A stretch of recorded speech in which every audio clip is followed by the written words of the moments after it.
በስመ አብ ወወልድ ወመንፈስ ቅዱስ አሐዱ አምላክ አሜን።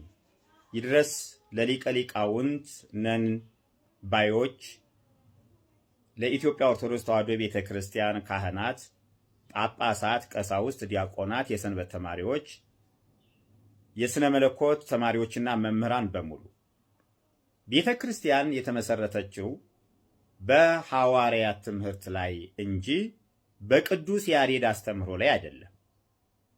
በአባ ዘጊዮርጊስ ዘጋስጫ ትምህርት ላይ፣ በአባ ጽጌ ድንግል አስተምህሮ ላይ፣ በዮሐንስ አፈወርቅ አስተምህሮ ላይ፣ በነ ቄርሎስ አስተምህሮ ላይ የተመሰረተ ትምህርት የላትም። የቤተ ክርስቲያን የትምህርቷ መሰረት፣ የወግ የሥርዓቷ መሰረት መጽሐፍ ቅዱስ ነው። ሊቀ ሊቃውንት ነን ወይም ናችሁ የተባላችሁ ሰዎች ደግሞ የተማራችሁትን ትምህርት ከማንም በላይ እኛ እናውቀዋለን። የብሉይ ኪዳን ትርጓሜ መምህራን የተማራችሁት የገድላትና የድርሳናትን ስብስብ ነው። የብሉይ ኪዳን ተብሎ አንድምታ ተብሎ የገድላቱ የድርሳናቱ አስተምህሮ እዛ ውስጥ ተሰግስጎ እሱን ተምራችሁ ነው ሊቀ ሊቃውንት የተባላችሁት። የሐዲስ ኪዳን መምህራን የተባላችሁት እናንተም የተማራችሁት አዲስ ኪዳን ትርጓሜ የአዋልድ መጻሕፍትን አስተምህሮ ጥርቅም አድርጎ ይዞ መጽሐፉ ተበርዞ ተምራችሁት ነው የሐዲስ ኪዳን መምህራን የሆናችሁት። መጽሐፉን ማየት ትችላላችሁ። ቤተ ክርስቲያን በክርስቶስ ደም እንጂ የተመሰረተችው በጻድቃንና በሰማዕታት ደም ላይ አልተመሰረተችም።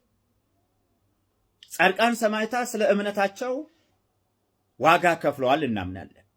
ተቀቅለዋል፣ ተሰንጥቀዋል፣ ተሰቅለዋል፣ ተሰደዋል። በረሃብ በጥም በቸነፈር ዋጋ ከፍለዋል።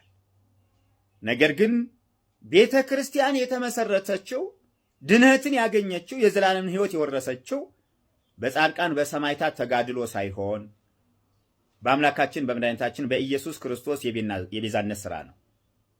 ስለዚህ ቤተ ክርስቲያን የተመሰረተችው በቅዱስ መጽሐፍ አስተምህሮ በጌታችን በመድኃኒታችን በኢየሱስ ክርስቶስ ቤዛነት ላይ ከሆነ ገድላችሁና ድርሳናታችሁን ጾመ ድጓውንና ድጓውን ጸዋትወ ዜማ በሙሉ ልታርሙት ያስፈልጋል።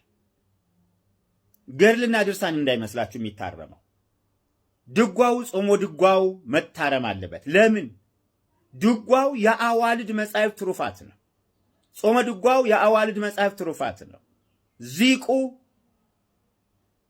እስመ ለዓለሙ አቡኑ አራራዩ ሰላሙ ዋዜማው ማሃትው በሙሉ የአዋልድ መጻሕፍት አስተምህሮ ውጤት ናቸው።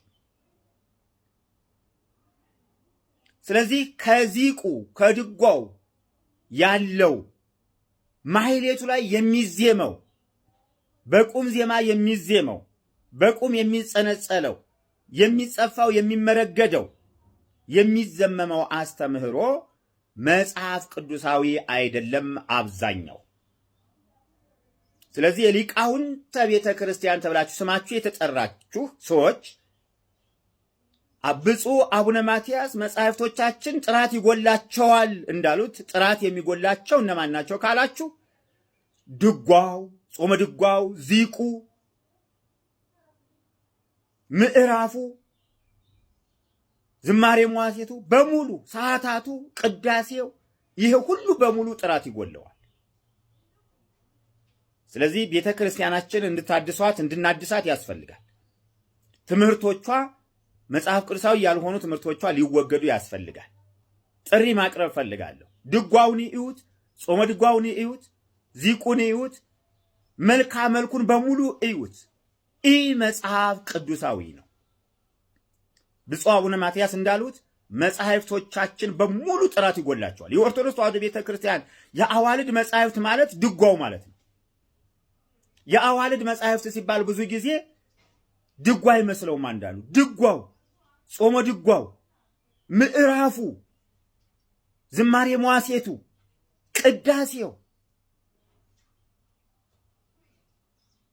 በሙሉ በሚያስብል ደረጃ የተበረዘ ትምህርት ነው ያለው። የአዋልድ መጻሕፍት አስተምህሮ ነው። ስለዚህ እንድታዩት የምንፈልገው ገድልና ድርሳንን ብቻ ሳይሆን ሊቀ ሊቃውንት የተባላችሁበትን ነው። የብሉይ ኪዳን ትርጓሜ የአዋልድ መጻሕፍት ስብስብ ነው። የሐዲስ ኪዳን ትርጓሜ የምትሉት የአዋልድ መጻሕፍት ስብስብ ነው። ስለዚህ ገድል እንድታርሙ ሳይሆን የተማራችሁትን ድጓውን፣ ጾመ ድጓውን፣ ያቋቋም መማሪያችሁን፣ የድጓ ትምህርታችሁን በሙሉ እንድታርሙት ያስፈልጋል። ካላረማችሁት ደግሞ እኛ እንቀጥላለን፣ እያረምነው እንቀጥላለን። ለህዝብ እያስተዋወቅን ለማህበረ ምዕመኑ እያስተዋወቅን እንቀጥላለን። ከዛ ሊቅነታችሁ ባዶ ይሆናል ማለት ነው። ሊቀ ሊቃውንትነታችሁ ገለባ ይሆናል ማለት ነው። አሁን ግን እግዚአብሔር እድል ሰጥቷችኋል፣ ንስሐ የምትገቡበት እድል ሰጥቷችኋል፣ የምታስተካክሉበት። እግዚአብሔር አምላክ ይባርካችሁ። ወስብሐት ለእግዚአብሔር። ይድረስ ለሊቀ ሊቃውንት ነን ባዮች በሙሉ፣ ለኢትዮጵያ ኦርቶዶክስ ተዋሕዶ ቤተክርስቲያን ጳጳሳት፣ ቀሳውስት፣ ዲያቆናት በሙሉ